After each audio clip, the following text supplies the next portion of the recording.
ప్రభు అయిన యేసుక్రీస్తు నామంలో మీ అందరికీ కూడా శుభములు తెలియజేస్తున్నాను. ఈ సాయంకాలము ప్రభు మనందరితో మాట్లాడలాగున ఆయన ఏర్పరిచినటువంటి వాక్య భాగంలో నుంచి కొన్ని విషయాలు మనం తెలుసుకునే ప్రయత్నం చేద్దాం. అలాగే విజయ్ కుమార్ గారు నన్ను ఆహ్వానించినప్పుడు ఈరోజు ప్రత్యేకంగా నా కోసమే ఆయన నిర్వహిస్తున్నారనేది నాకు తెలియదు. మీరు వచ్చేయండి నా 12 ఓకే అని చెప్పారు. నేను కూడా ఓకే ఓకే అని చెప్పాను. కానీ మీ ఇంతవరకు మొదటగా మాట్లాడిన బ్రదర్ ఆయన అంటే టైగర్ అని చెప్పారు. అమ్మో నిజమే, మామూలు టైగర్ కాదు. సో ఆయనంటే ఆయన పిలిచిన తర్వాత నో చెప్తే ఏమవుతుంది మాకు తెలుసు. కాబట్టి నో చెప్పడానికి వీలుండదు. ఓకే అని చెప్పక తప్పదు. కాబట్టి ఓకే అని చెప్పాను. నేను కూడా నిన్న ఏమనుకున్నానంటే ఈరోజు కాదులే 14 అనుకున్నాను. అనుకుని ఆయనకు మెసేజ్ పెట్టినాను, బ్రదర్ 14 కదా ఈరోజు. ఆయన పాపం కొంచెం అంటే ఏదో మెసేజ్ వాయిస్ రికార్డ్స్ పంపించారు, నేను వినలేదు. కానీ నాకు అర్థమైంది, ఆ వాయిస్లో నుంచి టైగర్ వాయిస్ వస్తుంది. నాకు అర్థమైపోయి లేదండి నేను వచ్చేస్తాను, ఏమున్నా ఆపుకుని వచ్చేస్తానని చెప్పాను. సో వచ్చేసాను. అయితే ఎందుకు అలా అడగాల్సి వచ్చిందంటే మా అమ్మగారికి నిన్న హార్ట్ కొంచెం బ్లాక్స్ ఉన్నాయని చెప్పారు. సో నిన్న హుటాహుటిన ఎమర్జెన్సీకి తీసుకెళ్తే ఇక వాళ్ళు కొంచెం ఇంకా ఆవిడ పెద్ద ఆవిడ కాబట్టి స్టెంట్ వగేరా వేయకుండా మాత్రలు ఇచ్చి పంపించారు. ఇంకా మాత్రలకు ఇంట్లో పెట్టేసి బయలుదేరారు. సో అది స్టోరీ. ఏదేమైనప్పటికీ మీ గ్రామానికి రావటం నాకు చాలా సంతోషంగా ఉంది. మీ గ్రామంలో మీరు నన్ను మీలో ఒకటిగా ఆహ్వానించినందుకు నేను చాలా సంతోషపడుతున్నాను. ఒకవేళ మీలో ఎవరైనా ఆవులించినా లేకపోతే గడియారం చూసుకున్నా నాకు అర్థమైపోద్ది నువ్వు బోరు కొట్టేస్తున్నావురా ఆపేసేయని. తొందరగా ఆపేస్తాను. సో నన్ను ఆపాలి అని అంటే మీరు చేయాల్సింది చాలా సింపుల్, ఆవులించాలి. ఆవులిస్తే నేను ఆయన వైపు చూసి ఆపేస్తాను. చాలా సింపుల్. చూడండి, లేదు పర్లేదు కానివ్వండి అని అంటే ఇక ఆయన నాకు 2 గంటలు చెప్పమన్నాడు. అంటే ఇప్పుడు టైం 9:15 11:15 అయిపోతుంది. అంటే అలా ఆయన చెప్పలేదు, నేను అలా చెప్తే మీరు ఏమంటారో అని చూశాను. కానీ కొందరిలో సంభ్రమాశ్చర్యాలు కనిపిస్తున్నాయి. వద్దులేండి, 1 గంట మాట్లాడుకుందాం. ఇప్పుడు 9:15 టైం, 10:15కంతా మిమ్మల్ని వదిలేస్తాను. ఆ 10:15 వరకు నేను చాలా పంక్చువల్ టైం. మీరు ఎప్పుడైనా గమనించండి, 1 గంట అంటే 1 గంటే, 45 నిమిషాలంటే 45 నిమిషాలే. 10 గంటలకే వదిలేసే ప్రయత్నం చేస్తాను. ఓకేనా? అయితే వచ్చిన వాళ్ళందరూ కూడా క్రైస్తవ విశ్వాస నేపథ్యంలోనే వచ్చారు అని నేను అనుకుంటున్నాను. నిజమేనా? ఓకే. సో కొంచెం కొన్ని విషయాలు మనం మనసు మాట్లాడుకోవటానికి, క్రైస్తవ విశ్వాస నేపథ్యంలో నుంచే వచ్చిన వారు ఉంటే కనుక కొంచెం సాధ్యపడుతుంది. అలాగే ఇంతకుముందు గ్రీటింగ్స్ చెప్పినటువంటి పెద్దలందరికీ కూడా నేను కృతజ్ఞతలు తెలియజేస్తున్నాను. నాకు అర్థం కాని విషయం ఏంటంటే మొన్న ఒక వారం కిందట నేను ఇట్లా క్యాజువల్గా మాట్లాడుకుంటే ఓకేనా మీకు, ప్రియులారా అనాలా? అక్కర్లేదు కదా, మామూలుగా మాట్లాడితే వింటారు కదా. అదే లేదు ప్రియులారా నేను మొన్న చికాగో వెళ్ళి తిని అలా చెప్పాలంటే నేను చాలా దిట్ట దాంట్లో. చెప్పమంటారా? మామూలుగా మాట్లాడుకుంటే ఆత్మీయ అనుబంధం ఉంటుంది. సో అందుకు మొన్న అంటే క్రిస్మస్ ప్రోగ్రామ్స్ జరిగే సమయంలో నేను షికాగో వెళ్ళాను. షికాగో వెళ్తే ఒక ఆయన వచ్చి ఇలా చూస్తున్నాడు నన్ను. ఇలా చూస్తున్నాడు. ఏంటి సార్ ఏమైంది సార్ అంటే, టీవీలో కనీసం 65 ఏళ్ళు ఉంటాయి నీకు అనుకున్నా అన్నాడు. కొట్టు అనుకున్నాను. నీకు కనీసం 65 ఏళ్ళు ఉంటాయి అనుకున్నాను, నువ్వేంటి you look so young man అంటున్నాడు. యంగ్ అన్నందుకు సంతోషించాలో, టీవీలో 65 ఉన్న ముసలోడా అంటున్నాడో, రెండిట్లో ఏది తేల్చుకోలేకపోయాను. ఆయన ఏదో అన్నాడు, నేనేదో మీకు చెప్తున్నాను. ఇప్పుడు ఈయన చెప్పడం అవసరమా? పిలిచి హర్ట్ చేస్తున్నారండి సార్ మీరు మీ ఊరికి? లేదు సార్, మీరు అలా అనుకోకండి సార్. అంటే ఆ యాంగిల్, కెమెరా యాంగిల్లో తప్పు ఉంది. నాలో ఏం తప్పు ఉంది చెప్పండి? నేనేమైనా మారిపోతాను అక్కడికి వెళ్ళంగానే? లేదు, కెమెరా యాంగిల్లో తప్పు ఉంది. వాళ్ళకి సరి చేసుకోవాలి అది కదా. ఇప్పుడు మా హీరో ఉన్నాడు, ఈయన ఏదో కెమెరాలో యాంగిల్ పెట్టావా నువ్వు కూడా 70 ఏళ్ళలాగా అనుకుతున్నా? ఓకే, సో ఈరోజు చదివినటువంటి వాక్య భాగంలో ఉన్న లేఖన సారాంశం ఏమిటి అని అంటే, క్రీస్తును లేఖనములలో నుంచి వెతికి తీసుకోవాలి. క్రీస్తుని గురించే లేఖనములన్నీ మాట్లాడుతున్నాయి. క్రీస్తు యొక్క సారూప్యతలోనికి రావటమే లేఖన సారాంశము మనుష్యులకు ఇచ్చినటువంటిది. సో ఆ విషయం గురించి ఈరోజు కొద్ది నిమిషాలు నేను మీతో పంచుకోవాలని అనుకుంటున్నాను. అయితే ఒక క్రొత్త కోణం మీ ముందుకు తీసుకొచ్చే ప్రయత్నం చేస్తాను. ఇది క్రొత్త కోణము అని అంటే మరీ క్రొత్త కోణం ఏం కాదు, ముందు నుంచి మొదటి శతాబ్దం నుంచి ఉన్న కోణమే. కానీ కొద్ది సంవత్సరాలుగా ఈ కోణాన్ని మర్చిపోయారు ప్రజలు, ముఖ్యంగా క్రైస్తవ నేపథ్యం ఉన్నటువంటి వారు. ఈ కోణం పట్ల నేను చెప్పబోయేటటువంటి ఈ కోణాన్ని ఎక్కువగా స్టడీ చేసి ఉండే అవకాశం తక్కువ. ముఖ్యంగా భారతదేశంలో ఒకానొక సమయంలో, అంటే ఒక శతాబ్దం క్రింద చాలా స్టడీ జరిగింది, ఆ తరువాత తగ్గిపోయింది. సో ఇది లేఖన అధ్యయన సదస్సు కాబట్టి, గ్లోరియస్ లేఖన అధ్యయన సదస్సు కాబట్టి కొద్దిగా డీపర్గా వెళ్ళే ప్రయత్నం చేస్తాను. కొద్దిగా డీపర్గా వెళ్ళే సమయంలో మీరు కనుక ఆవులిస్తే నాకు అర్థమైపోతుంది, ఓకే మనం గంట కొట్టేస్తున్నాం ఇక్కడ అనేసి, మళ్ళీ మామూలుగా మీరు పాపులు, నేను పరిశుద్ధుడిని, నేను పాపిని, మీరు పరిశుద్ధులు, ఈ బాణీకి వచ్చేస్తాను. మళ్ళీ అంత రెగ్యులర్ బాణీకి వచ్చేస్తాను, ఓకేనా? సో ఆది యందు ఇప్పుడు మన విజయ్ కుమార్ గారు ఆయన చేస్తున్నటువంటి పరిచయాల పట్ల నేను గర్వపడుతున్నాను బ్రదర్. దేని విషయంలో గర్వపడుతున్నాను అని అంటే, పిల్లల కోసం ఆయన చేస్తున్నటువంటి ఈ పని, చిల్డ్రన్ హోమ్, పిల్లల కోసం పిల్లలను పెంచడం, ఈ పనులు దేవుడు మనకిచ్చినటువంటి బాధ్యత. దేవుడు లేకపోతే క్రైస్తవ సంఘం మాత్రమే చేయగలిగినటువంటి ఒక విశిష్టమైన బాధ్యత. ఇది అందరూ చేయలేరు. నా భార్య మా ఇంట్లో 14 మంది పిల్లలను పెంచింది. నాకు 2 ఆడపిల్లలు, వాళ్ళతో పాటు మిగిలిన 12 మంది కలుపుకుంటే మా ఇంట్లో 14 మంది. ఆ 14 మందిలో కొంతమందికి పెండ్లిళ్ళు అయిపోయాయి, కొంతమంది కాలేజెస్లో ఉన్నారు, కొంతమంది ఉద్యోగాలు చేస్తున్నారు. అయితే ఇప్పుడున్నటువంటి మొత్తం మా ఇంట్లో 8 మంది ఉంటాం, అంతే 8 మంది ఉంటాం. ఆ 8 మందిలో నేను ఒక్కడే మగపిల్లండి. ఇక నా బతుకు చూడండి. ఒక అమ్మాయి రోజుకు 20,000 పదాలు వాడుతుందంట. 20,000 మల్టిప్లైడ్ బై 7 కొట్టండి సార్, 1,40,000. నేనొక్కడే అలా కూడా బతుకున్నాను అని అంటే చూడండి, అర్థం చేసుకోండి ఈ పరిచర్యలో ఉన్న గొప్పతనం. సో విజయ్ కుమార్ గారు అలా అనేక లక్షల పదాలు రోజుకు వినాలని, పిల్లలతో చక్కగా బ్రతకాలని. ఇంకో విషయం తెలుసా, కష్టపడి పనిచేసి అంటే, నాకు ఒక చిన్న కంపెనీ ఉంది, ఒక చిన్న వ్యాపారం ఉంది. ఆ వ్యాపారంలో ఒక 50 మంది ఎంప్లాయీస్ ఉన్నారు నాకు. ఆ 50 మంది ఎంప్లాయీస్ మధ్యలో నేను పనిచేస్తాను. దాన్ని బిజినెస్ యాజ్ ఎ మిషన్ అని పిలుస్తాం. అంటే వ్యాపారాన్ని పరిచర్యగా చేయటం.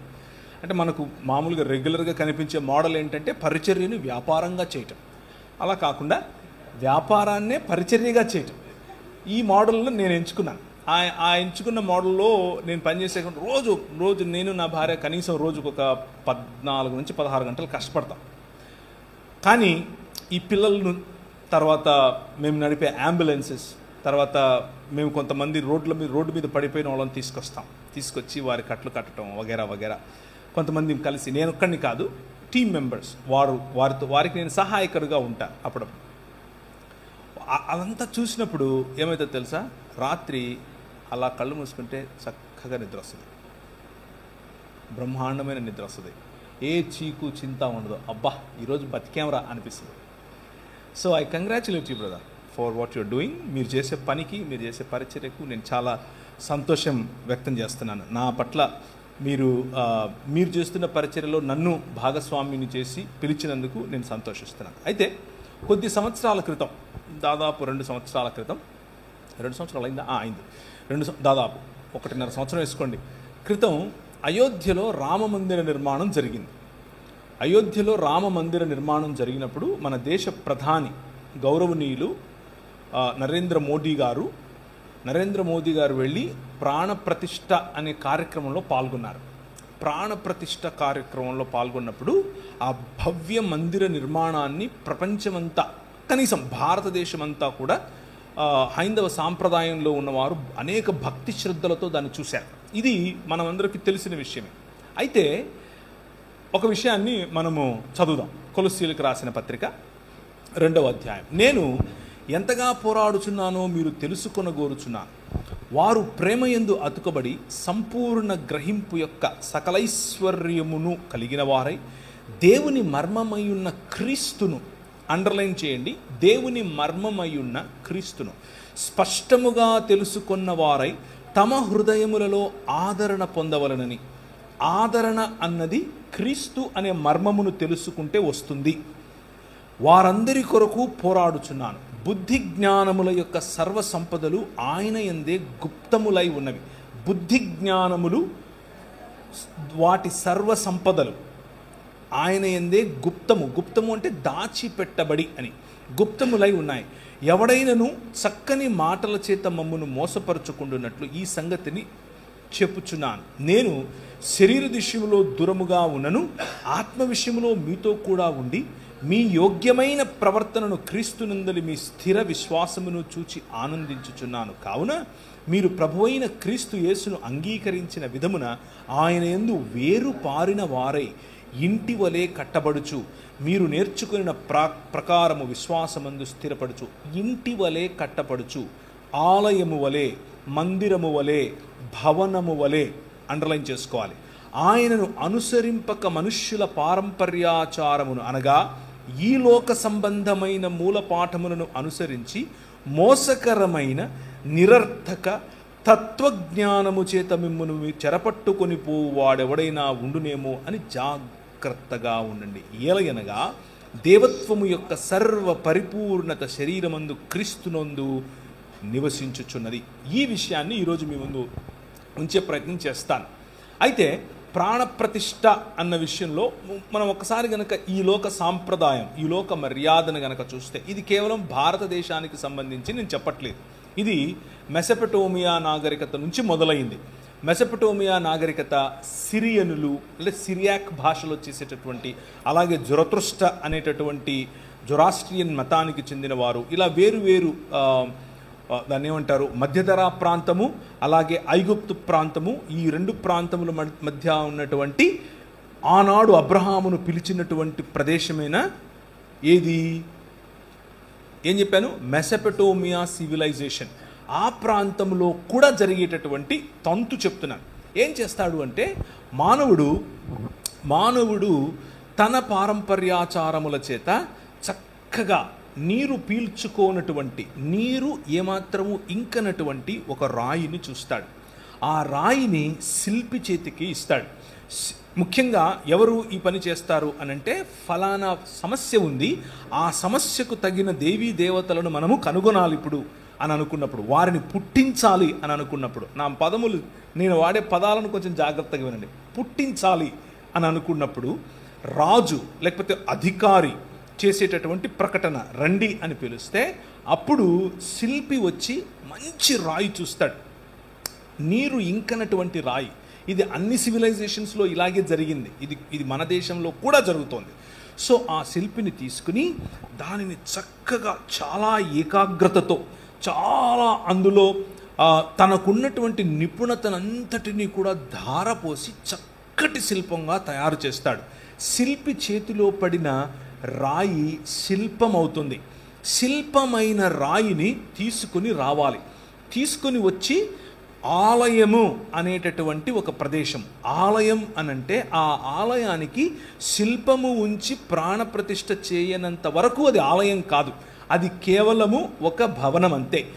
ఆ భవనములోనికి, ఆ భవనము బయట ప్రాంగణాన్ని మన భాషలో చెప్పాలి అని అంటే, వారి భాషా పదములు వాడడం వల్ల పెద్ద లాభం లేదు. మన భాషలో చెప్పాలి అని అంటే యాగభూమి అనొచ్చు, యాగం చేసేటటువంటి, లేకపోతే హోమభూమి అనొచ్చు, హోమం చేసేటటువంటి ఒక ప్రదేశం. ఆలయానికి ఆలయ ప్రాంగణంలోనే ఉన్నటువంటి ఒక ప్రదేశం. ఆ ప్రదేశానికి తీసుకొని వస్తారు. తీసుకుని వచ్చి అక్కడ నీళ్లు నిలువ ఉన్నటువంటి చోట ఈ శిల్పాన్ని, శిల్పి చేతిలో చెక్కబడినటువంటి అందమైన ఈ ఆకారాన్ని శిలా లేకపోతే ఆధారశిలగా ఉన్నటువంటి, ఉదాహరణకు స్త్రీ అయితే పురుషుడు ఆధారశిలగా ఉంటాడు, పురుషుని యొక్క శిల్పం అయితే స్త్రీ ఆధారశిలగా ఉండే ఒక శిలను ఉంచి దానిని నీళ్ళలో ఉంచుతారు. కనీసము 3 దినాలు, అంటే వాషింగ్ అని పిలుస్తారు. చిన్నప్పుడు ఒక బాలుడు లేకపోతే ఒక బాలిక పుట్టినప్పుడు మనం ఏ విధంగా అయితే ఒక ఇంట్లో పుట్టిన వారిని నోరు కడగటం, కళ్ళు కడగటం, నోరు కడుగుతారా కడగరా? కడుగుతారు. ఎందుకు? అమ్మ కడుపులో ఉన్నప్పుడు ఆ ఫ్లూయిడ్స్ ఆ చిన్నవాడి పిల్లల నోట్లోకి వెళుతుంది కాబట్టి నోరు కడుగటం, కళ్ళు కడగటం, చెవులు కడగటం వగైరా వగైరా చేస్తాం. అలాగే సాంస్కృతికంగా మనిషి కూడా తను కన్నటువంటి, తను సృజించుకుంటున్నటువంటి తన చేతి పని అయిన శిల్పాన్ని నీటిలో ఉంచి దాన్ని శుద్ధీకరిస్తాడు. శుద్ధీకరించిన తరువాత 7 రకాలైనటువంటి అవయవ నిర్మాణం, లేకపోతే 7 రకాలైనటువంటి ఏం చెప్పాలి, శరీరములో ఉండాల్సిన అవయవములను అందులో ప్రతిష్ఠ చేస్తాడు. 7 రకాలు: చర్మము, తర్వాత చూడగలగటం, వినగలగటం, పంచేంద్రియాలు అంటారు కదా, పంచేంద్రియ ప్రతిష్ఠ అని కూడా పిలవచ్చు. అలా చేసిన తర్వాత తీసుకుని వచ్చి పువ్వుల మీద పడుకోబెడతారు. కనీసం ఒక 3 రోజులు పువ్వుల మీద పడుకోబెట్టిన తర్వాత చర్మ సౌందర్యం పెరగాలని చెప్పి పిల్లవాళ్ళకు మనం ఏ విధంగా అయితే పసుపు రాసి మంచిగా మాలిష్ చేసి పడుకోబెడతామో, ఉయ్యాలలో వేస్తామో, అలాగే శిల్పి చెక్కినటువంటి తన చేతి పని అయిన ఈ శిల్పాన్ని తీసుకొని వచ్చి ఒక మంచి పరుపు మీద పడుకోబెడతారు. పరుపు మీద పడుకోబెట్టిన తర్వాత దాన్ని తీసుకుని, ఇప్పుడు 3 రోజులు అయిపోయింది, ఆ శిల్పాన్ని తీసుకుని దాన్ని పిసిల్ అని పిలిచారు. ఎక్కడ? మధ్యధరా ప్రాంతంలో. దాన్ని తీసుకుని వెళ్ళి ఆలయములో ప్రతిష్ఠించే క్రమంలో ప్రాణప్రతిష్ఠ చేస్తారు. ప్రాణప్రతిష్ఠ చేసినప్పుడు వారి చెవులలో, అంటే దానికంటే ముందు కన్నులకు మైనం పూసి కన్నులు తెరవకుండా ఉంచినటువంటి ఆ శిల్పానికి కన్నులు తెరిచే క్రమంలో ఆవును కానీ లేకపోతే పోసినటువంటి ధాన్యాన్ని కానీ చూపిస్తారు. ఎందుకు అనంటే ఆ కన్నులు తెరిచినటువంటి తేజోమయమైన లేకపోతే తేజస్సు కలిగినటువంటి దేవుని యొక్క ఆవాహనాన్ని మనం పట్టుకోలేము, మనం దాన్ని గమనించలేము అన్న భయంతో. ఇదంతా కూడా మనుష్యులు చేస్తున్నటువంటిది. దీన్ని తీసుకుని వెళ్ళి ఒక ఆలయంలో ఉంచి అప్పుడు ప్రాణప్రతిష్ఠగా దాన్ని మంత్రోచ్చరణ చేసినప్పుడు అందులోనికి జీవం, అందులోనికి ప్రాణం అనగా ఉచ్ఛ్వాస నిశ్వాసలు, అలాగే చూపులో ఉన్నటువంటి తేజస్సు వగైరా వగైరాలు వచ్చాయి అని నమ్మి దానిని అర్చకులు వారి యొక్క మంత్రోచ్చరణ చేత అర్చన చేయటం, పూజలు చేయటం మొదలు పెడతారు. ఇది అన్ని సంస్కృతులలో కూడా, ముఖ్యంగా మధ్యధరా ప్రాంతము మరియు మెసొపటోమియా ప్రాంతం నుంచి వచ్చినటువంటి అన్ని సంస్కృతులలో జరిగే తంతు ఇదే. అక్కడక్కడ మంత్రోచ్చరణ వేరుంటుంది, మంత్రాలు వేరే ఉంటాయి, పద్ధతులు వేరే ఉంటాయి, కానీ ఓవరాల్గా జరిగేటటువంటి తంతు అయితే ఇదే. ఎందుకు ఇదంతా చెప్తున్నావు, మాకు లేఖనం చెప్పడానికి కదా పిలిచాను అని అనుకుంటున్నారా? Now you open Genesis chapter 1. ఇప్పుడు ఆదికాండం 1వ అధ్యాయాన్ని చూడండి. ఈ లోక మర్యాదకు దేవుని మర్యాదకు ఉన్నటువంటి తేడా. దేవుడు, మీరు చదివిందే, ఎప్పుడూ చదువుతూ వచ్చిందే, నేను కొత్తగా చెప్పేదేమీ కాదు, మీరు ఇంటికి వెళ్ళిన తర్వాత కూడా దాన్ని బేరీజు వేసుకుని చదివే ప్రయత్నం చేయండి. దేవుడు తను ఒక మందిర నిర్మాణం చేశాడు. భూమి ఆకాశములు అనేటటువంటి తన నివాస యోగ్యమైనటువంటి ఒక ఆలయ నిర్మాణం చేశాడు. 6 దినములు దానికి కావలసినటువంటి లైట్స్, రాత్రికొకటి పగలుకొకటి, దాన్ని అలంకరించటానికి కావలసినటువంటి చెట్లు, నదులు, జీవము రావటానికి కావలసినటువంటి అన్ని సదుపాయాలు చేసిన తరువాత మంచిది మంచిది మంచిది అని నిర్మించినటువంటి ఈ భవనంలోనికి ఇప్పుడు తాను ప్రవేశించాలి. కానీ ఆయన ఏం చేశాడు అనంటే, తన చేత్తో మట్టిని తీసుకుని మనిషిగా చేసి శుద్ధీకరించి తన జీవమును లేకపోతే జీవవాయువును ఊదాడు. ఊదినప్పుడు ప్రాణప్రతిష్ఠ జరిగింది. ప్రాణప్రతిష్ఠ జరిగినటువంటి మనిషి ఇప్పుడు దేవుని స్వరూపము మరియు దేవుని పోలిక. దేవుని స్వరూపము, దేవుని పోలిక అయినటువంటి మనిషి భూమి ఆకాశములు అనే మందిరములో ఆయన ఉంచాడు. ఉంచి ఈ మందిరమును నువ్వు ఎక్స్టెండ్ చెయ్యనన్నాడు. ఈ మందిరములో నేను ఏర్పరచినటువంటి కుశలత, నేను ఏర్పరచినటువంటి ఆర్డర్, క్రమము, ఆ క్రమమును ఫలింపచేయి, అభివృద్ధి చెందించు, విస్తరింపచేయి, భూమిని నిండించు, దానిని లోబర్చుకుని ఏలు అని చెప్పాడు. నాకు ప్రతినిధివి నీవు, నా మూర్తివి నీవు, నా ప్రతిబింబానివి నీవు, నా ఇమేజ్ నువ్వు అని దేవుడు చెప్పాడు. ఇది దేవుని భావజాలం. కానీ మనిషి, నేను ఇంతకుముందు మీకు చెప్పినట్లుగా, కాదు నా ఇమేజ్లో నేను కోరుకుంటున్నట్లు ఈ సృష్టిలో ఉన్న దానిని నేను శిల్పము రూపములో చెక్కి దానికి ప్రాణప్రతిష్ఠ చేస్తాను అని కోరుకున్నాడు. The exact opposite of what God did is what men are doing. దేవుడు ఆలయ నిర్మాణం చేసి నిన్ను ప్రాణప్రతిష్ఠ చేసి నిలబెడితే నువ్వు ఆయన ఏర్పరిచినటువంటి క్రమాన్ని విడిచిపెట్టి నో అని చెప్పి ఒక క్రొత్త మందిర నిర్మాణం చేసి అందులో సృష్టిలో భాగమైనటువంటి వాటికి ప్రాణం పోసే ప్రయత్నం చేస్తున్నావు. దేనికి? నన్ను ఏలు అని చెప్పటం కోసం. నువ్వు ఏలు అని ప్రభువు చెబితే నన్ను ఏలు అని నువ్వు ఈ సృష్టిని ఆహ్వానిస్తున్నావు.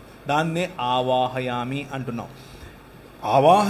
దానికి ఒక మంత్రం చదువుతున్నావు, ప్రాణం పోస్తున్నావు.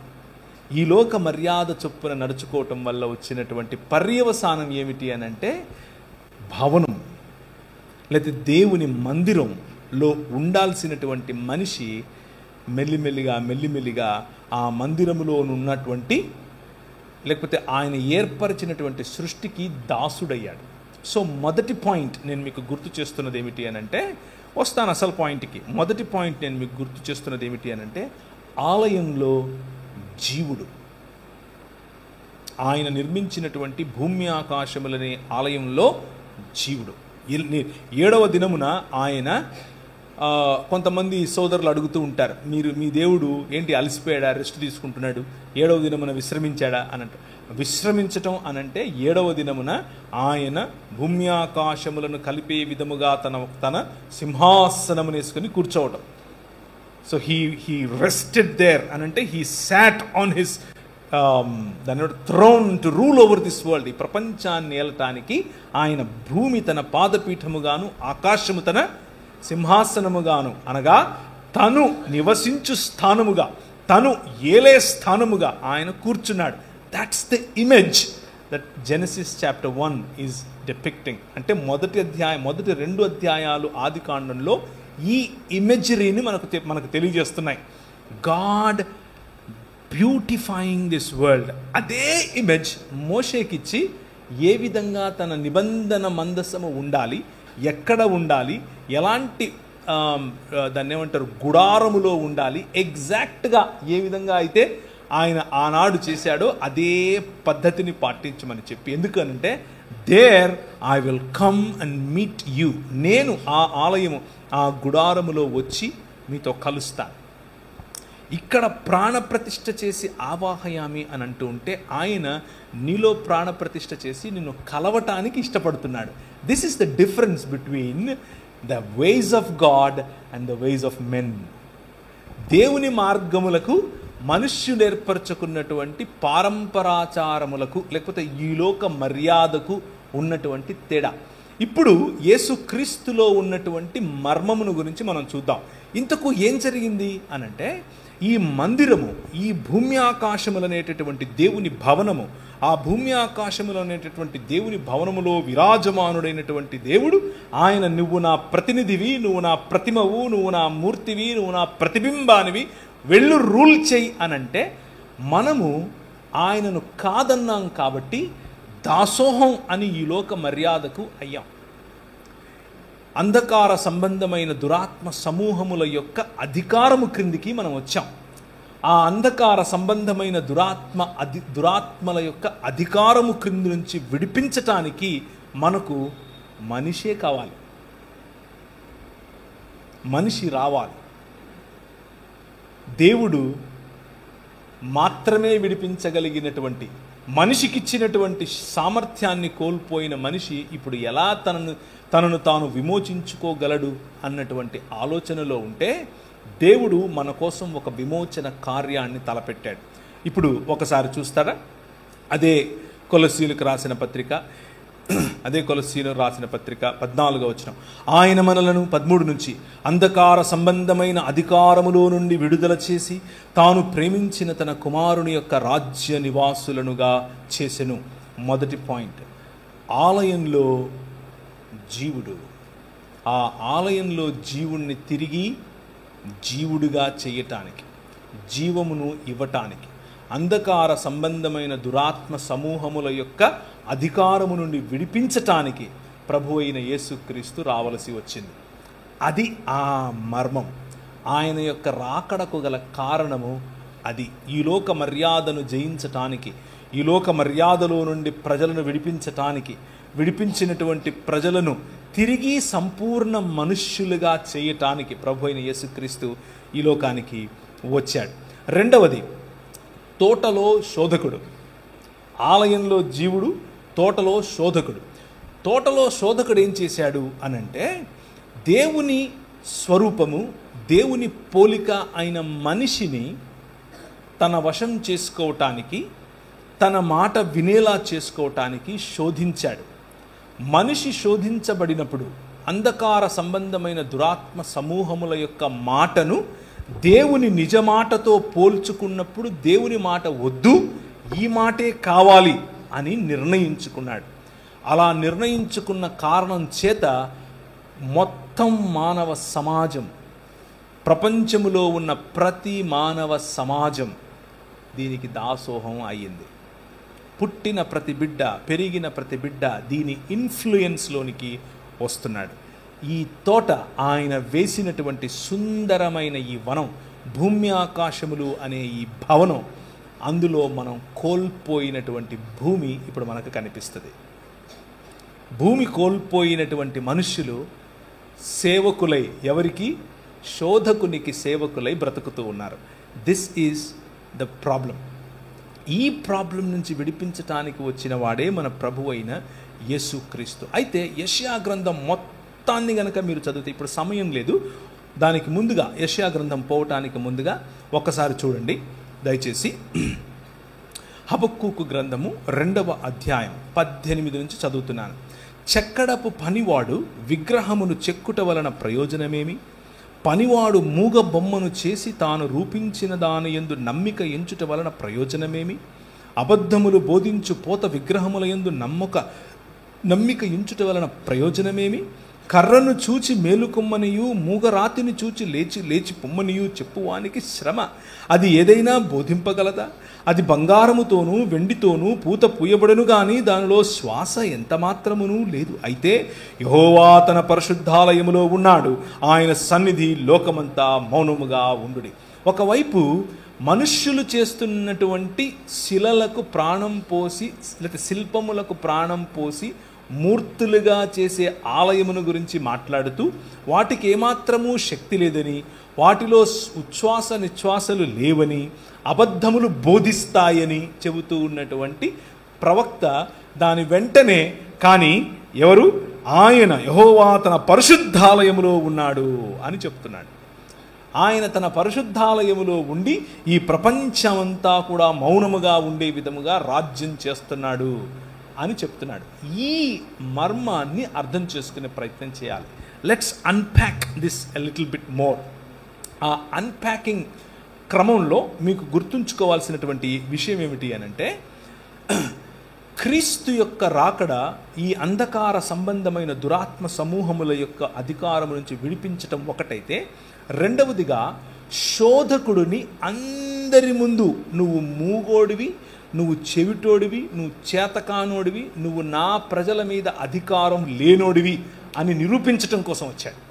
ఆయన శిలువ రక్తము చేత ప్రజలను తన తండ్రితో సంధి చేస్తూ ఈ లోక సంబంధమైనటువంటి అధికారములన్నిటినీ శిలువ మీద బాహాటంగా వాటి యొక్క ఓటమిని ప్రదర్శించాడు. That is what Jesus is doing. యేసుక్రీస్తు చేస్తున్నది అది. భూమి ఆకాశముల యొక్క కలయిక, తిరిగి ఆలయం యొక్క నిర్మాణం, తిరిగి దేవుని సన్నిధి యొక్క నిర్మాణం, తిరిగి దేవుడు వచ్చి యథావిధిగా మనుష్యుల మధ్య నివాసము చేసేటటువంటి ఒక ప్రణాళిక. ఆ ప్రణాళిక యేసు క్రీస్తు అనేటటువంటి ఈ మర్మము. ఏలయనగా ఆకాశమందున్నవి, భూమి యందున్నవి, దృశ్యమైనవి గాని అదృశ్యమైనవి గాని, సింహాసనములు, ప్రభుత్వములు, ప్రధానులు, అధికారులు సర్వము ఆయన యందు సృజింపబడెను. సర్వము ఆయన ద్వారా, ఆయనను బట్టి సృజింపబడెను. ఆయన అన్నింటికంటే ముందున్నవాడు, ఆయనే సమస్తమునకు ఆధారభూతుడు. ఆయన యందు సర్వ సంపూర్ణత నివసింపవలెననియు ఆయన శిలువ రక్తము చేత సంధి చేసి ఆయన ద్వారా సమస్తమును, అంటే అవి భూలోకముందున్నవైనను పరలోకమందున్నవైనను వాటన్నిటినీ ఆయన ద్వారా తనతో సమాధానపరచుకునవలనని తండ్రి అభీష్టమాయను. ఇది ప్రణాళిక. ప్రభు అయిన యేసు క్రీస్తులో ఉన్న మర్మం ఏమిటి అని అంటే, నేను చచ్చిపోతాను, పరలోకం పోతాను కాదు. అది మతం. ప్రభు అయిన యేసు క్రీస్తులో ఉన్న మర్మం ఏమిటి అని అంటే, unity of heavens and earth. భూమి ఆకాశముల కలయిక, అధికారములన్నీ తిరిగి ఆయన చేతిలోనికి రావటం, రాజ్యములన్నీ తిరిగి ఆయన రాజ్యముగా మారటం, శోధకుడి యొక్క మూతి పళ్ళు రాలగొట్టడం. అందరూ అనుకున్నారు, ఏంటి ఊగులాడెత్తున్నాడు పైన, నిన్ను నువ్వు కాపాడుకోలేవా అని ఒకడు అంటున్నాడు, నువ్వు దిగిరా అని ఒకడు అంటున్నాడు, ఒకడేమో పక్కలో పొడిచి చచ్చిపోయాడో లేదో చూస్తున్నాడు. కానీ ఆయన అంత భయంకరమైనటువంటి శోధన, అంత భయంకరమైనటువంటి వయలెన్స్, మనిషి ఏర్పరచుకున్నటువంటి విగ్రహములు, మనిషి ఏర్పరచుకున్నటువంటి లోక మర్యాద. విగ్రహము అనంటే ఈ నేను ఉదయం మొదట్లో నేను చెప్పినట్లుగా నీరు పీల్చుకోనటువంటి రాయి, దానిని చక్కగా చెక్కినటువంటి శిల్పి, ఇది మాత్రమే కాదు. మనిషి చాలా చక్కగా ఏర్పరచుకున్నటువంటి కులం, చాలా జాగ్రత్తగా తయారు చేసుకున్నటువంటి మతం, చాలా పొదుపుతో సంపాదించుకునేటటువంటి ధనం, ఇలాంటి అనేక భావజాలాలు మనిషి పైన ఏలుతున్నాయి. ఈ భావజాలాల నుంచి విడిపించటం, మనిషిని మనిషితోనూ మనిషిని దేవునితోనూ కలపటం. ఈ క్రైస్తవ లోకంలో ఎంతమంది ఈరోజు విగ్రహారాధనలో ఉన్నారో చెబితే మీకు అసలు అర్థం కాదు. విగ్రహారాధన అనంటే వెళ్ళి రాయి ముందో రప్ప ముందో తలంచటం కాదు, అవి బొమ్మలు. బొమ్మకు విగ్రహానికి ఉన్న తేడా ఏమిటి అనంటే, ప్రతి విగ్రహము వెనుక ఒక భావజాలం ఉంటుంది. ఆ భావజాలం మనిషి పైన రాజ్యం చేస్తుంది. కానీ మనిషే దేవుడు ప్రాణప్రతిష్ఠ చేసినటువంటి ఆయన ప్రతిబింబం అనే భావజాలం నుంచి మనం వస్తున్నాం. ఈ భావజాలానికి ఆ భావజాలానికి పడదు. అది మనం అర్థం చేసుకోవాలి. అలా అర్థం చేసుకోకపోతే మెల్లిమెల్లిగా మనకు తెలియకనే ఈ లోక మర్యాదలోనికి జారిపోతాం. ఇది విగ్రహము కాదులే అని అనుకుంటూనే విగ్రహాన్ని మన నెత్తిన పెట్టుకుంటాం. దీన్ని తాకడమో దీన్ని చేయడమో వల్ల ఏమో కాదులే అని అనుకుంటూనే ఈ లోక మర్యాద మన పైన తాండవం చేస్తుంది. అలా తాండవం చేసినప్పుడు సాంస్కృతికంగా ఉన్నాములే అని అనుకుంటూ అటువైపు వెళుతూనే మన జీవితాలను సర్వనాశనం చేసుకుంటాం. జాగ్రత్త. తోటలో శోధకుడు చాలా శక్తివంతుడు. నీకు తెలియని రీతిగా నీ దగ్గరికి వస్తాడు. ఆలయంలో ఉన్న జీవుడు ఆయన ప్రతిబింబం, ఆయన యొక్క ప్రతిమ మరియు ఆయన యొక్క ప్రతినిధి అని దేవుడు చెబుతూ ఉంటే, తోటలో ఉన్న శోధకుడు నీ ప్రతిబింబంగా నీకు దేవుణ్ణి చేసుకో, నువ్వు ఏర్పరచుకున్నటువంటి నీ సిస్టంలో మనుషులను నువ్వు రాజ్యం చెయ్యి అని చెప్తాడు. స్త్రీ పైన పురుషుణ్ణి రాజ్యం చేయిస్తాడు, పురుషుని పైన స్త్రీని రాజ్యం చేయిస్తాడు, కులం చేత రాజ్యం చేయిస్తాడు, ధనం చేత రాజ్యం చేయిస్తాడు. ఏదో ఒక రకంగా కట్లలో కట్టి పడేయటమే వాడికి ఉన్నటువంటి శోధకుడికి, తోటలో ఉన్న శోధకుడికి ఉన్నటువంటి ప్రధాన లక్ష్యం. ఏదో ఒక రకంగా సంకెళ్ళు బిగించటమే వాడి ప్రధాన లక్ష్యం. అలా సంకెళ్ళు బిగించే క్రమంలో నీకు ఇచ్చినటువంటి కొద్దిపాటి అధికారంలో, పిలాతు అన్నట్లుగా, నీకు ఒక విషయం తెలుసా, నేను అనుకుంటే నిన్ను ఫ్రీ చేస్తానంటే ప్రభు ఇలా చూసి అన్నాడు, క్యా బాత్ కర్ రే జీ తుమ్, ఏం మాట్లాడుతున్నావు, నేను ఇస్తే తప్ప నీకు ఎక్కడి నుంచి వస్తుంది అధికారం?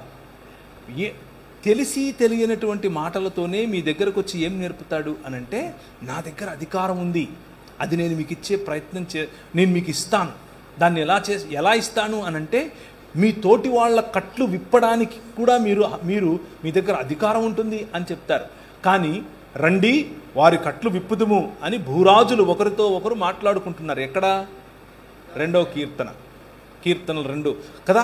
అన్య జనులు ఎలా అల్లరి చేయుచున్నారు, రండి వారి కట్లు విప్పుదుము అని భూరాజులు తమలో తాము మాట్లాడుకుంటున్నారు. ద సిస్టమ్స్ మ్యాన్ క్రియేటెడ్, మనుష్యుడు ఏర్పరచుకున్నటువంటి వ్యవస్థలలో మనిషి ఇరుక్కుపోయి మనుష్యులకు విమోచన ఆ మనుష్యులు ఏర్పరచుకున్నటువంటి సిస్టంలో ఉంది అని అనుకుంటున్నారు. అది ఒక విగ్రహం. మనుష్యుల విమోచన మనుష్యులు ఏర్పరచుకున్నటువంటి మెడికల్ సిస్టంలో ఉందనుకున్నారు. అది ఒక విగ్రహం. నేను రీసెంట్గా ఒక స్టడీ చేశాను. ఆ స్టడీలో దాదాపు కొన్ని బిలియన్స్ ఆఫ్ డాలర్స్ చాలా డబ్బులు ఉన్నటువంటి వాళ్ళు, ఒక 4-5 మంది, ఇంకొంచెం ఎక్కువ కూడా ఉండొచ్చు, పోసి ఆ ప్రాజెక్టును ఫండ్ చేస్తున్నారు. ఆ ప్రాజెక్ట్ ఏంటో తెలుసా?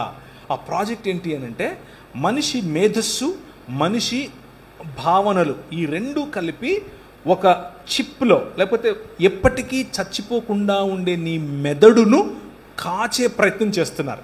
అది గనక కాచితే, దాన్ని గనక చనిపోకుండా చేస్తే, మిగిలిన చేతులు కూడా ఇనుముది రావచ్చు, కాళ్ళు ఇనుముది రావచ్చు, అసలు గుండె అవసరం లేదు, రక్తం అవసరం లేదు, ఏం అవసరం లేదు. Because your brain is what you are. వాటిని హ్యూమనాయిడ్స్ అని, లేకపోతే పోస్ట్ హ్యూమన్స్ అని పిలుస్తున్నారు. It is already happening. ఇది ఆల్రెడీ జరుగుతోంది. కొన్ని బిలియన్స్ ఆఫ్ డాలర్స్ దాంట్లో కుమ్మరిస్తున్నారు. అందరికీ ఇంకా యాక్సెసిబుల్ రాలేదు, but it is happening already. ఒక చిప్లో మీకున్న కాన్షియస్నెస్ మొత్తాన్ని కూడా ఎక్కించే ప్రయత్నం. అండ్ దిస్ సిస్టమ్, ఈ సిస్టమ్ను చూసుకుని ఆ బిలియన్స్ ఆఫ్ డాలర్స్ పోసిన వాళ్ళు అనుకుంటున్నారు, ఓ ఇక మేము ఎప్పుడు చచ్చిపోము అని అనుకుంటున్నారు. కానీ ప్రభు అంటున్నాడు, రండి వారి కట్లు విప్పుదుము అని భూరాజులు తమలో తాము మాట్లాడుకుంటూ ఉంటే, సింహాసనాసీనుడైన వాడు వారిని చూసి నవ్వుతున్నాడు, స్మైల్ కొడుతున్నాడు. ఇస్మాయిల్ అంటున్నాడు. ఏమరా మీరు ఎడబోతారు, ఏం చేస్తారు? నా కుమారుడు నేను నిన్ను కనియున్నాను, ఇదిగో నా కుమారుడు, ఆయన సియోనులో నుండి ఆయన రాజ్యమేలటానికి వచ్చాడు, ఆయన భుజముల మీద రాజ్యభారం ఉంటుంది, ఆయన ఆశ్చర్యకరుడు, ఆయన అద్భుతకరుడు, ఆయన ఆలోచనకర్త, ఆయన బలవంతుడైన దేవుడు, ఆయన నిత్యుడగు తండ్రి. ఆయన ఎలా వస్తాడో తెలుసా? సేవకుడై వస్తాడు. ఇప్పుడు 3వ మాట, ఆలయంలో జీవుడు పోయే క్రమంలో ఆ నశించిపోవటానికి గల కారణం తోటలో ఉన్న శోధకుడు. అయితే ఈ లోకములో నిజమైన మానవుడు రావాలి. లోకంలో నిజమైన మానవుడు. క్రీస్తు మర్మమును గురించి మనం మాట్లాడుకుంటూ ఉన్నప్పుడు మనం మొదటిగా దేవుడు చేసినటువంటి మనిషి దేవుని స్వరూపమందు, దేవుని పోలిక చొప్పున, తన ప్రతిబింబంగా, తన ప్రతిమగా, తన ప్రతినిధిగా ఉన్నాడు అని అనుకుంటే ఈ మనిషి దారి తప్పాడు. కానీ ప్రభు అయిన యేసు క్రీస్తు 2000 సంవత్సరాల క్రితం, పురాతన కాలము మొదలుకొని శాశ్వత కాలము తన ప్రత్యక్షతలు చూపిస్తూ వస్తూ ఉన్నటువంటి దేవుడు, మామూలు వాడు కాదు, దేవుడు నిజమైన మనిషిగా మన మధ్యకు వచ్చాడు. నిజమైన మనిషిగా. ఆ నిజమైన మనిషి ఈ లోకంలో రావాలి. ఈ లోకంలో వచ్చినటువంటి ఆ నిజమైన మనిషికి ఉన్నటువంటి ప్రధాన లక్ష్యం ఏంటో తెలుసా? మిమ్మల్ని ఇక్కడ నుంచి తీసేసి ఇంకేదో గ్రహానికి తీసుకెళ్ళటం కాదు, మిమ్మల్ని ఇక్కడ నుంచి తీసుకెళ్ళిపోయి ఇంకెక్కడో వేరే లోకంలో పెట్టడం కాదు. నో, ఆకాశములు యెహోవా వశము, భూమిని ఆయన నరులకు ఇచ్చాడు. భూమిని ఆయన నరులకు ఇచ్చాడు. 115వ అధ్యాయం 115వ కీర్తన 16వ వచనం ఇంటికి వెళ్ళి చదువుకోండి.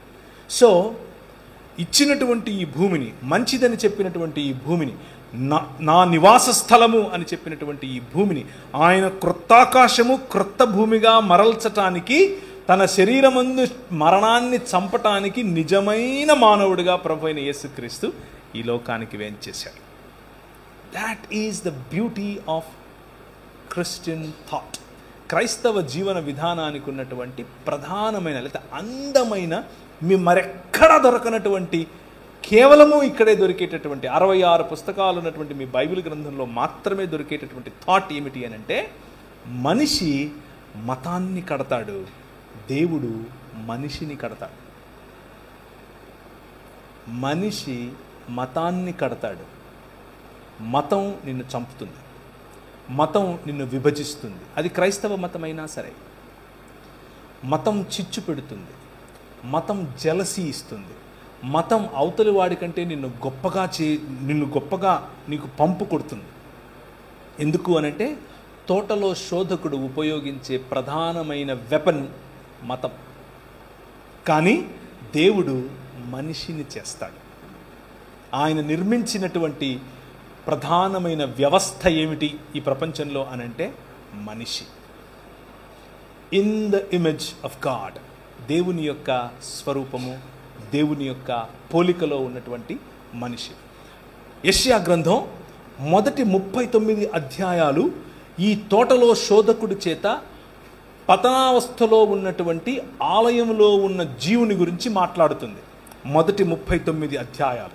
40వ అధ్యాయం నుంచి ఆఖరి అధ్యాయం వరకు లోకములోనికి రాబోతున్నటువంటి, లేదా లోకములోనికి వచ్చినటువంటి, అప్పటికింకా రాలేదు కాబట్టి రాబోతున్నటువంటి నిజమైన మానవుడి గురించి మాట్లాడుతుంది. ఈ నిజమైన మానవుడు దేవుడు ఏర్పరచుకున్నటువంటి రాజ్య నిర్మాణకుడు. ఈ నిజమైన మానవుడు ఇశ్రాయేలుకు ప్రతినిధి. ఈ నిజమైన మానవుడు సర్వలోకమునకు ప్రతినిధి. ఈ నిజమైన మానవుడు సర్వ మానవాళికి ప్రతినిధి. ఇశ్రాయేలును నిజమైన రాజ్యముగా చేయటం ఈయనే చేస్తాడు. ఇశ్రాయేలుగా ఈయనే పిలువబడతాడు. ఇశ్రాయేలు చేయాల్సినటువంటి లోకమునకు వెలుగునిచ్చేటటువంటి పనిని ఈయనే చేస్తాడు. ఈయన చేసి ప్రపంచములను ఆకర్షిస్తాడు. ఖమ్ అని చెప్తాడు. జకర్యా గ్రంథం 2వ అధ్యాయం 8 నుంచి అవుతారన్నా, 8 నుంచి. జకర్యా గ్రంథం, సైన్యములకు అధిపతియగు యెహోవా సెలవిచ్చినదేమనగా, మిమ్మును ముట్టినవాడు తన కనుగుడ్డును ముట్టినవాడని, మిమ్మును దోచుకొనిన వారికి అన్య జనుల యొద్దకు ఆయన నన్ను పంపినాడు. ఎవరు మాట్లాడుతున్నారు? ఎవరు మాట్లాడుతున్నారు? ఆయన మాట్లాడేది. ఓకే, మరి పంపింది ఎవరు? ఆయన నన్ను పంపాడు అంటే ఎవరు? ఆలోచించండి, ముందు చదవండి ఇంకా. ఓకే, ఇంకా నేను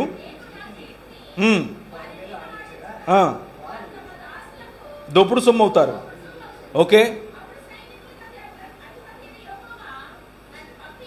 ఒక్క నిమిషం. ఎవరు చెయ్యి ఆడిస్తే ఎవరు చెయ్యి ఆడిస్తారు? Think about it. ఎవరు చెయ్యి ఆడించటం వలన వీళ్ళ అన్య జనుల అంటే వీళ్ళు దోపుడు సొమ్ముగా మారతారు? ప్రవక్త? జకర్యానా? పోనీ జెరుబ్బాబేలా? ఇశ్రాయేలా? ఎవరు? ఇంకా చదవండి. నేను వచ్చి మీ మధ్య నివాసం చేస్తాను. ఓకే, ఎవరు మాట్లాడుతున్నారు? యెహోవా మాట్లాడుతున్నాడు. ఏమని? నేను వచ్చి మీ మధ్య నివాసం చేస్తాను. The promise of God always. మొత్తం బైబిల్ గ్రంథంలో దేవుడు చేసినటువంటి ప్రధానమైన ప్రామిస్, వాగ్దానం ఏమిటి అని అంటే, I will come and dwell among you. నేను వచ్చి మీ మధ్య నివాసం చేస్తాను. మిమ్మల్ని తీసుకుని ఎక్కడికో పోతాను కాదు, నేను వచ్చి మీ మధ్య నివాసం చేస్తాను. అబ్రహాముకి ఇచ్చింది ఇదే, నోవహుకు చెప్పింది ఇదే, ఇశ్రాయేలుకు చెప్పింది ఇదే, మోషేకి చెప్పింది ఇదే, ప్రవక్తలకు చెప్పింది ఇదే, ప్రభు అయిన యేసు క్రీస్తులో జరిగింది ఇదే. కంటిన్యూ.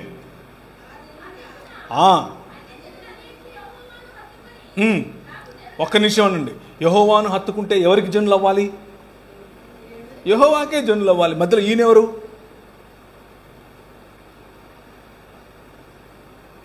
మధ్యలో ఈయనెవరండి? సరే చదవండి. ఆ దినమున అనేకులు అన్య జనులు యెహోవాను హత్తుకుని నాకు జనులు అవుదురు, నేను మీ మధ్య నివాసము చేదును. అప్పుడు ఒక్క నిమిషం అండి. ఎవరు పంపుతున్నారు? యెహోవా పంపుతున్నాడా? ఓకే, అది పక్కన ఫైనల్, అది ఫైనల్. నెక్స్ట్ వచనం చదవండి.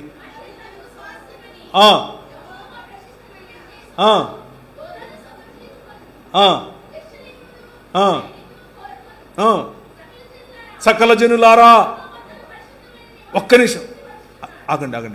ఎవరు వస్తున్నారు? ఇంతకుముందు పంపింది ఎవరు?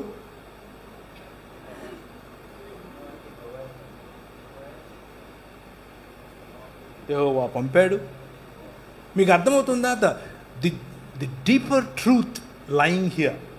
క్రీస్తు అనే మర్మం ఏమిటి అని అంటే, ఆయన యెహోవాగా పిలువబడినటువంటి వాడు, యెహోవా పంపగా వచ్చినటువంటి యెహోవా దేవుడు. యెహోవా పంపగా వచ్చినటువంటి తన పరిశుద్ధాలయమును విడిచి భూమి ఆకాశములు అనేటటువంటి ఆయన చేసినటువంటి మందిరములో తన నివాసమును ఏర్పరచుకోవటానికి వచ్చేటటువంటి సకల జనులారా సంతోషించండి, ఉల్లసించండి, ఇశ్రాయేలు నీ భాగ్యం ఎంత గొప్పది అని చెప్పటానికి ఆది యందు వాక్యముగా, ఆది యందు వాక్యమై, ఆది యందు దేవుడై, దేవుని వద్ద ఉన్నటువంటి వాక్యము కృపాసత్య సంపూర్ణుడిగా మన మధ్య ఏమేసింది? డేరా వేసెను. వాసం అంటే స్కెనియా అన్న పదం వాడారు. మీరు స్కెనియా బస్సులు చూసారా? ఆర్టీసీ బస్సులు, ఏపీఎస్ఆర్టీసీ స్కెనియా అని రాసుంటాయి. స్కెనియా అంటే టెంట్ అని అర్థం, గ్రీక్ పదం అది.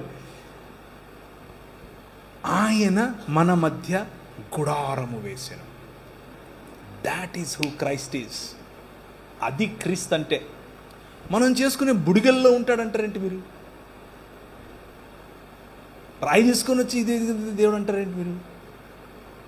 నీళ్ళల్లో పెట్టి కడుగుతారు పిల్లోడిని పుట్టినట్టు. ఆయన మిమ్మల్ని శుద్ధి చేశాడు. మీరేదో పంచేంద్రియాలు పెడతానంటున్నారు. ఆయన మీకు ఏమిచ్చాడు? పంచేంద్రియములు ఇచ్చాడు.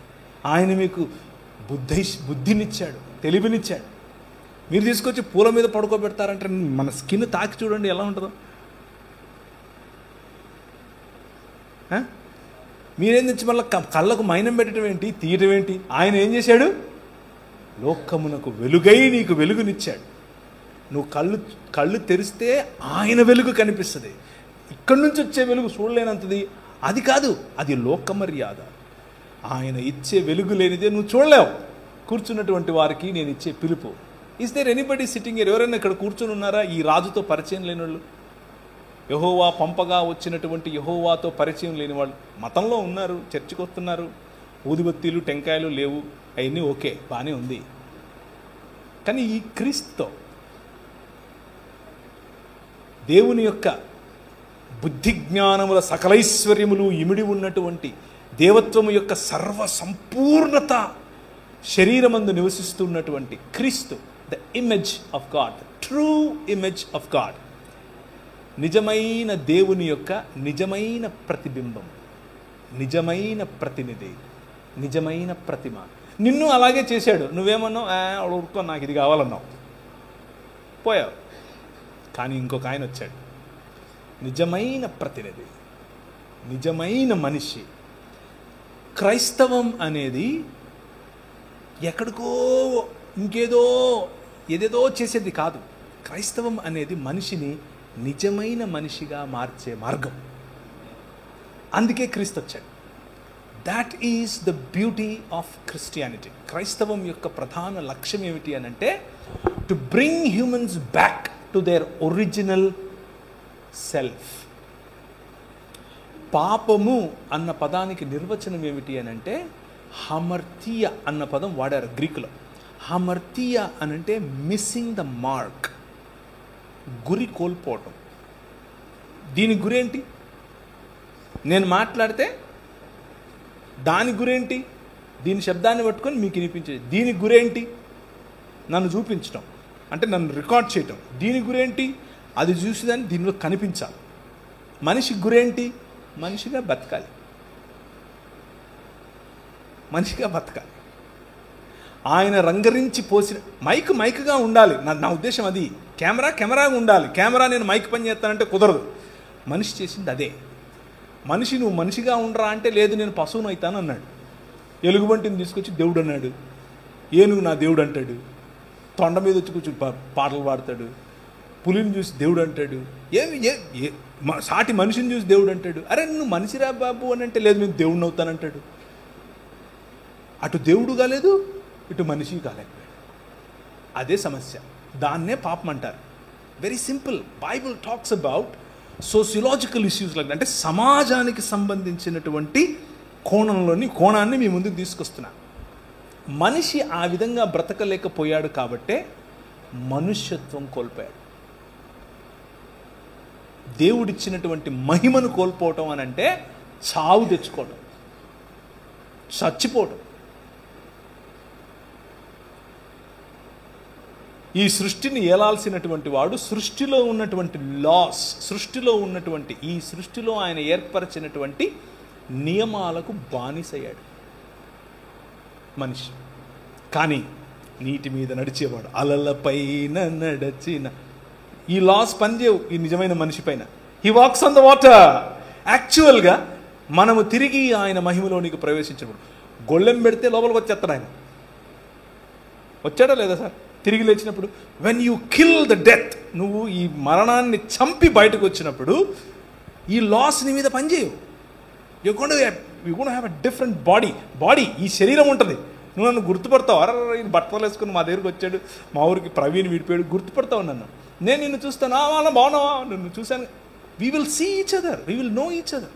You can touch me, I can touch you. క్రైస్తవం అనేది it's a practical way of life, a realistic way of life, a realistic way that exists forever. ఎప్పటికీ ఉండేటటువంటి శరీరం, ఎప్పటికీ చనిపోయినటువంటి మనిషి, నిజమైన మనిషి. అది ఓన్లీ థియరీ కాదు. ఆయన ఎప్పుడో వచ్చాడంట, వచ్చాడట, కాదు. అందరి ముందు అందరూ చూస్తూ ఉండగా క్రీస్తు అనే ఈ మర్మము చావును చంపి బయటకు వచ్చింది 3 దినములైన తరువాత. హోషేయ గ్రంథం 6వ అధ్యాయం 3వ వచనం. 1-2 చదవండి. హోషేయ 6:1-2.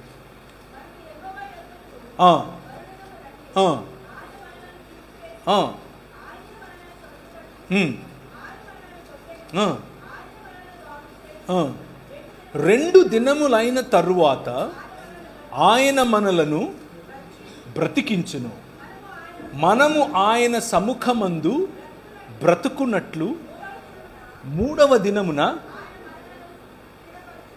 ఎవరండి 2 దినములైన తర్వాత బ్రతికింది? 3వ దినమున ఇంకెప్పుడూ చావునటువంటి జీవితాన్ని ఎవరండి తీసుకొచ్చింది? You understand what I'm saying? ఇశ్రాయేలు అది క్లెయిమ్ చేస్తోంది. ఇశ్రాయేలు అంటున్నాడు. హోషే గ్రంథకర్త ఏం చెప్తున్నాడంటే, ఇశ్రాయేలుతో మనం ఆయన వైపు తిరుగుదాం రండి, 2 దినాలు అయిన తర్వాత ఆయన మనల్ని బ్రతికిస్తాడు. ఎందుకంటే మనం ఇప్పుడు చెరలో ఉన్నాం, చెరలో ఉన్నటువంటి సావడమే, కానీ ఆయన బ్రతికిస్తాడు. 3వ దినమున ఆయన సముఖమందు బ్రతుకున్నట్లు, ఎప్పటికీ ఆయన సముఖమందు బ్రతికేటటువంటి ఒక జీవితాన్ని ఇశ్రాయేలు కోరుకుంటే, ఇశ్రాయేలు చేత కాకపోతే ఇశ్రాయేలు ప్రతినిధి ప్రభు అయిన యేసు క్రీస్తు వచ్చాడు. He killed the death. మరణం అనేటటువంటి ఈ లోక పారంపర్యాచాల కారణం చేత ప్రభువును తిరస్కరించడం వల్ల మనం తెచ్చుకున్నటువంటి మరణం అనే ముళ్ళు, మరణమా నీ ముల్లెక్కడా అని పిలవటానికి ఆయన మరణాన్ని ఆలింగనం చేసుకొని విరిచిపారేశాడు. That is what Christ has done. అది యేసుక్రీస్తు చేసినటువంటి పని. ఇప్పుడు మార్గం సుగమం, మీ ఎదుట మార్గం సుగమం. మీరు మతంలో, క్రైస్తవ మతంలో బైబిల్ చదవటం, ప్రార్థన చేయటం ఇవన్నీ ఓకే, కానీ ఈ మార్గం తెలుసా మీకు? ఆయన చూపించిన ఈ మార్గం మరణాన్ని చంపే మార్గం, శత్రువును గెలిచే మార్గం. ప్రేమతో పగవాడి అక్కడెక్కడ వెళ్తూ ఉంటే పరిగెత్తుకుని పోయి అనా నేనే అని ఆలింగనం చేసుకోవటం. అవతలోడు దూషిస్తూ ఉంటే, తిడుతూ ఉంటే వాడిని నవ్వుతూ చూసి గాడ్ బ్లెస్ యూ బ్రదర్ అని అంటే వాడి నెత్తి మీద నిప్పులు పోసినట్టు ఉంటుంది. Do you know this way? మీకు ఈ మార్గం, దేవుని మార్గం అర్థమవుతుందా? That is your call. అది మీ పిలుపు. క్రైస్తవ సంఘం కేవలం భక్తి లేకపోతే భజన చేసుకుని ఒకానొక రోజు చచ్చిపోవడానికి మనం ఇక్కడ లేము. That is not what we are called for. అది కాదు మనం పిలువబడింది. మనం పిలువబడింది మచ్ బిగ్గర్ ప్రాజెక్ట్, ఇంకా చాలా పెద్ద ప్రాజెక్ట్. ఏంటి ఆ project? The project of bringing humans to new humanity. మనుష్యులను నిజమైన మనుష్యత్వం వైపుకు పిలిచేటటువంటి project. Calling people to a resurrected life. పునరుత్థానం చెందినటువంటి శరీరముల వైపుకు పిలిచేటటువంటి పిలుపు. అన్నిటినీ మించి క్రీస్తును పోలిన మానవత, నిజమైన మనుష్యత్వం. ఇది క్రైస్తవం. నిజమైన మనుష్యత్వం. ఈ లోకంలో నిజమైన మానవుడు.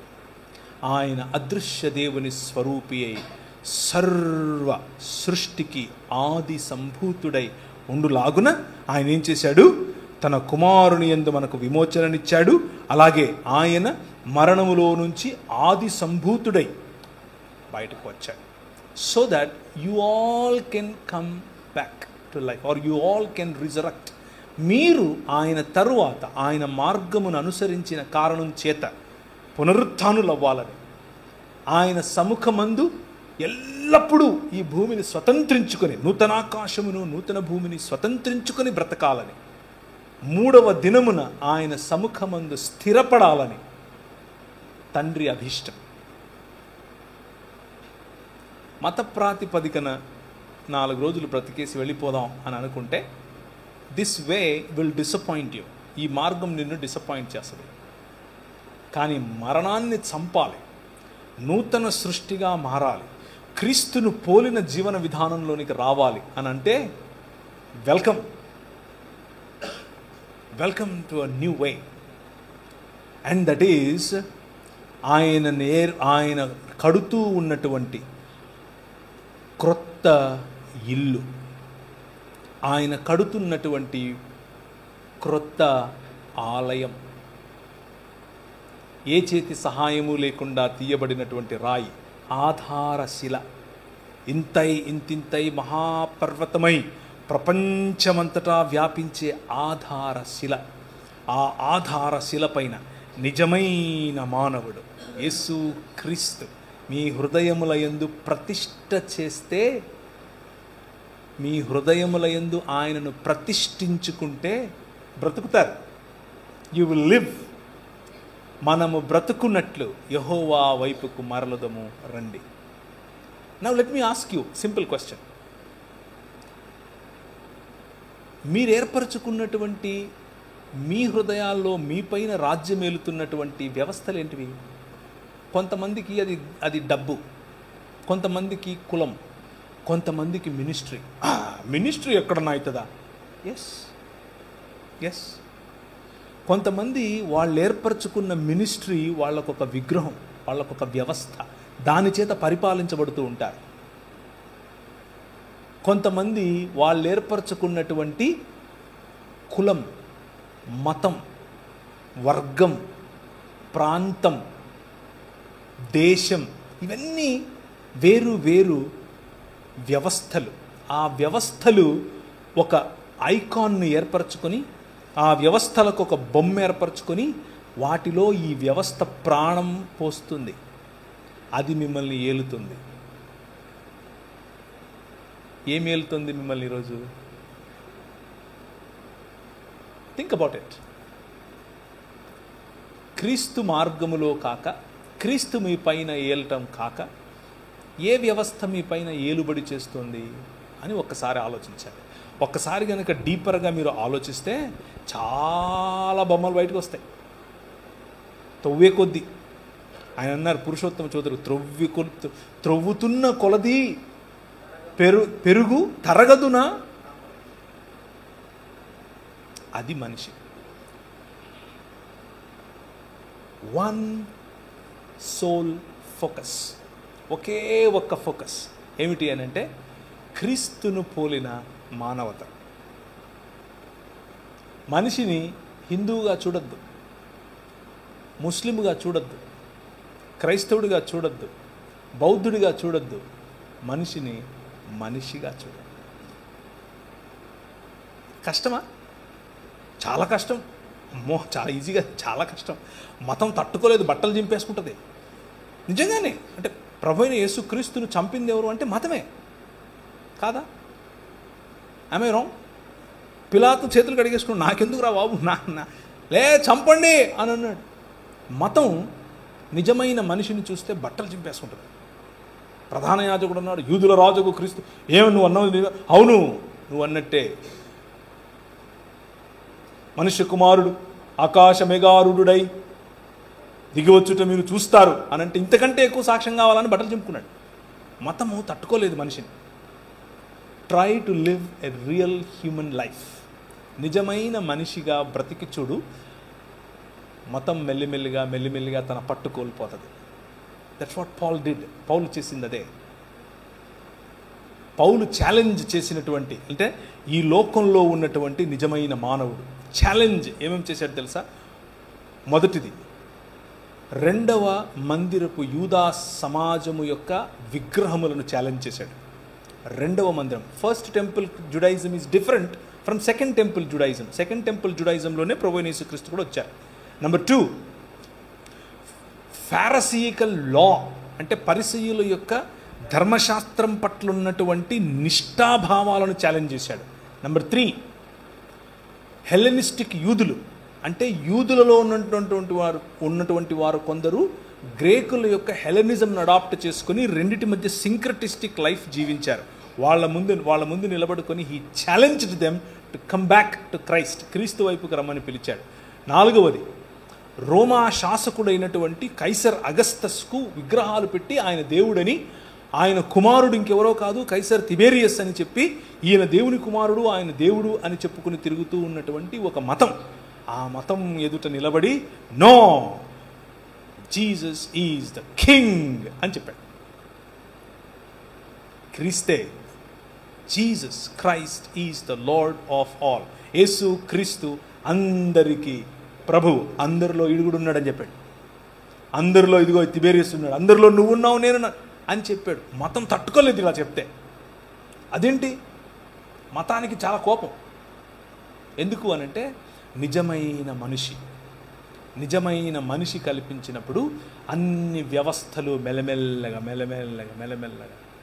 నిర్వీర్యమైపోతాయి. ప్రభు అయిన యేసుక్రీస్తు ఈ లోకంలో అదే చేస్తున్నాడు. If you go back to history, ఒకసారి హిస్టరీని కనుక మీరు చదివితే ఎలాంటి మూవ్మెంట్స్ ఆయన తీసుకొచ్చాడు భారతదేశంలో, మిగిలిన దేశాల్లో ఎలా మనుష్యులను తిరిగి నూతన మనుష్యత్వం వైపుకు తిరిగి తెస్తున్నాడు. స్త్రీలకు ఇచ్చినటువంటి ప్రాధాన్యత, పిల్లలకి ఇచ్చినటువంటి ప్రాధాన్యత, వృద్ధులకు ఇచ్చినటువంటి ప్రాధాన్యత, బడుగు బలహీన వర్గాలకు ఇచ్చినటువంటి ప్రాధాన్యత, ఏమాత్రము ఎన్నిక లేని వారుగా చూస్తున్నటువంటి వారికి పెద్దపీట వేసినటువంటి ఆలోచన విధానం. ఇట్స్ ఆల్ వెన్ ఇదంతా మీరు కనుక చూస్తే యేసు క్రీస్తు అందరికీ ప్రభు, అన్ని కాలాల్లో ప్రభు, అన్ని సంస్కృతులకు ప్రభు, అన్ని దేశాలకు ప్రభు, అన్ని భాషలు ఆయన కోసమే. ప్రతి మోకాలు ఆయన దగ్గర. మోకాలు వంగటం అని అంటే మోకాళ్ళలో ప్రార్థన చేయటం కాదు. మీరు ఎప్పుడైనా చూసారా? ఇప్పుడు కైసర్ ఉన్నాడు అనుకోండి, అక్కడ కైసర్ దగ్గర ఇలా వంగాలి. అది అంటే నువ్వు రాజు అని సలాం కొడతారే, that is what it means. ప్రతి మోకాలు ఆయన ముందు వంగుతుంది అంటే దాని అర్థం అది. That is what Jesus is doing. అదే యెషయా గ్రంథం 60 నుంచి మిగిలిన అధ్యాయాలన్నీ అదే.